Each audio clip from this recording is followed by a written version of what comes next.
Praise the Lord.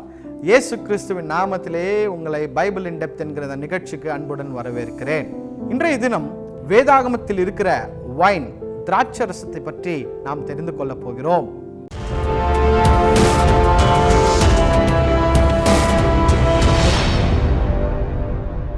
வேதாகமத்தில் திராட்சரசம் என்று குறிப்பிட்டிருக்கிற அந்த பகுதியை வைன் என்று ஆங்கிலத்தில் சொல்வார்கள்.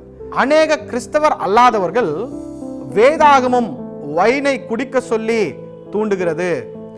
இயேசு கிறிஸ்துவே குடித்தார், இயேசு கிறிஸ்துவே அந்த வைனை அருந்துபடி எல்லோருக்கும் அவர் கட்டளையிட்டு இருக்கிறார் என்று சொல்லி கிறிஸ்தவத்தை இழிவாக பேசுகிறார்கள். ஒரு புறம் இது இருக்க, இன்னொரு புறத்தில் கிறிஸ்தவர்களே ஒரு சிலர் அவர்கள் குடிக்கிறார்கள் அல்லவா, இவர்கள் குடிக்கிறார்கள் அல்லவா, இயேசு கிறிஸ்துவே குடித்தார் அல்லவா, இயேசு கிறிஸ்துவே கானாவூர் திருமணத்தில் அற்புதத்தினால் திராட்சரசம் கொடுத்தார் அல்லவா என்று சொல்லி அந்த சாக்கை வைத்துக்கொண்டு இவர்களும் அருந்தி கொண்டிருக்கிறார்கள். ஆனால் உண்மையிலே வேதாகமத்தில் இருக்கிற அந்த வைனும் இன்றைக்கு நடைமுறையிலே இருக்கிற இந்த வைனும் ஒன்றா என்று சொல்லி நாம் இன்றைக்கு தெரிந்து கொள்ள போகிறோம்.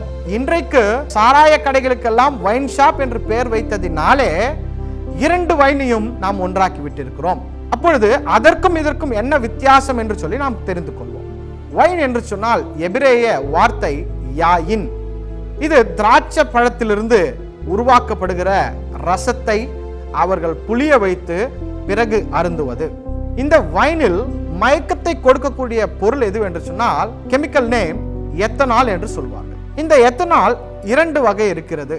ஒன்று டிஸ்டில்ட், இன்னொன்று அன்டிஸ்டில்ட். டிஸ்டில்ட் என்று சொன்னால் அதிலே 40 80 90% போதை கொடுக்கக்கூடிய எத்தனால் இருக்கிறது.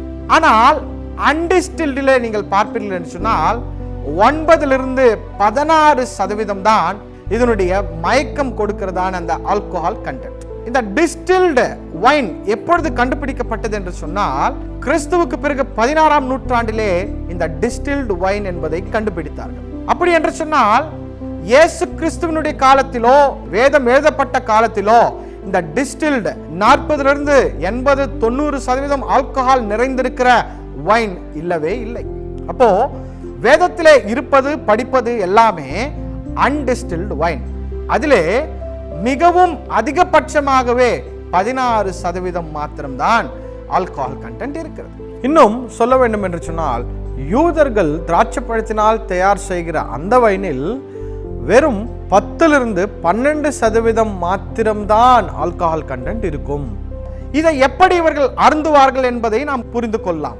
இந்த அன்டிஸ்டில்ட் வைனை அப்படியே குடிக்க முடியாது. ஏனென்று சொன்னால் அது ரொம்ப ரஃபா இருக்கும், ரொம்ப திக்கா இருக்கும். அதனால் அதை அப்படியே அருந்த முடியாது. இதற்கு உதாரணமாக கடைகளிலே ஸ்குவாஷ் என்று விற்பார்கள். மேங்கோ ஸ்குவாஷ், கிரேப் ஸ்குவாஷ் என்று விற்பார்கள். அது மிக திக்கா இருக்கும். அதை நாம் கொண்டு வந்து அப்படியே அருந்த முடியாது.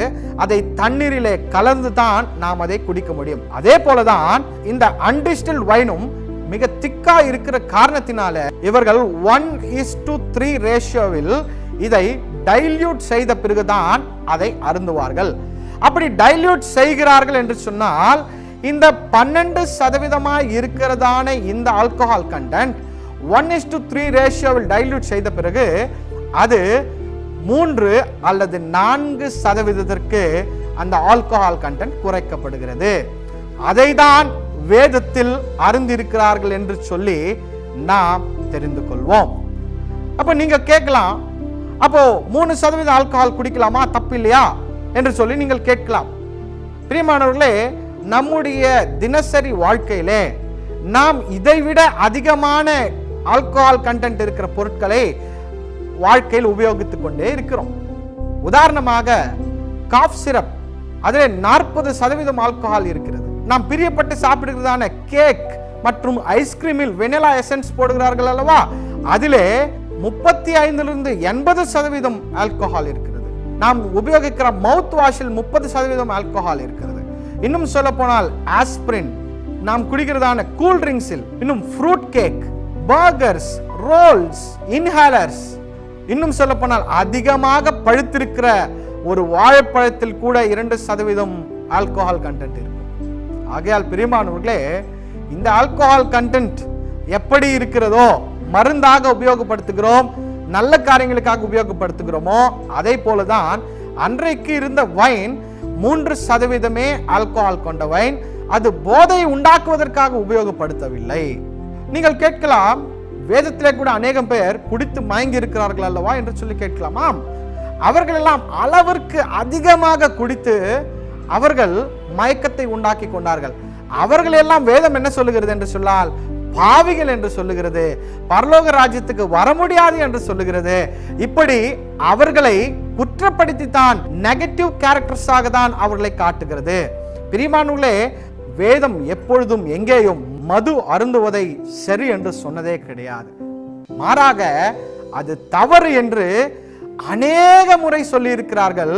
இயேசு கிறிஸ்துவே மது அருந்துவதை கண்டித்திருக்கிறார். வேதத்திலே நேரடியாக 50ற்கு மேற்பட்ட வசனங்களிலே மது அருந்துவது தவறென்றும் பாவம் என்றும் நமக்கு எச்சரித்திருக்கிறார்கள். அந்த வசனங்களை கூட நான் இந்த டிஸ்கிரிப்ஷனிலே கொடுக்கிறேன், நீங்களும் அதை பார்த்து தெரிந்து கொள்ளலாம். ஆகையால் நாம் புரிந்து கொள்வோம், வேதத்தில் இருக்கிற அந்த வைன் என்ற பெயரை வைத்து நாம் கன்ஃபியூஸ் ஆக வேண்டாம். அந்த வைன் 3% தான், ஆனால் இன்றைக்கு இருக்கிறது 80-90% ஆல்கஹால் கண்டென்ட் இருக்கிறது. இதை நாம் புரிந்து கொள்வோம். கர்த்தர் உங்களை ஆசீர்வதிப்பாராக. ஆமென்.